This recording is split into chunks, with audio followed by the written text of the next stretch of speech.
तो प्रोब्लेम है कि सुपर ओवर गोटे खेल चलता सुपर ओवर जोटा कि इंडिया और श्रीलंकार तो कौन होता गोटे रन आउट होते 10 जनका रन होते रन आउट होते संजू सैमसन थ्रो मारते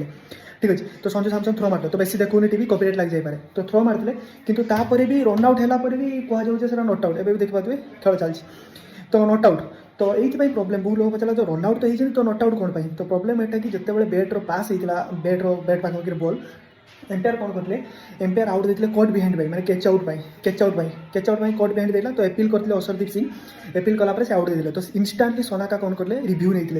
नहीं जेहेतु रन आउट माने रन आउट रिव्यू होता कट बिहाइंड तो umpire cut behind catch out देते तो आउट पर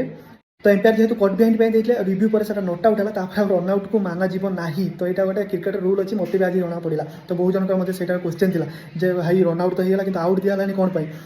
तापर पुणी थे नट आउट सोनाका पुणी थे बैटिंग कौन कले तो तापर भाग्य बोले पुणी थे से रन आउट हो जाती तो आशा करी आपको क्लीयर होती क्या एम्पायर पाखे एपिल होता कैच आउट पाई जोटा कि कैच आउट नाला आउ सांगे सांगे सोनाका रिव्यू नहीं रिव्यू नेला तो सेटा कौन कहे डेड बॉल हो जाए तो तापर रन आउट आइला ना रिव्यू पर सांगे सांगे जो रन आउट होता तो सेटा माना जीवनी तो से आउ थे खेलते पुणी थे आउट हो गए श्रीलंका तुम भाग्य खराब तुम भल खेल तुम भाग्य खराब तो आशा करी समस्त क्लीयर हो।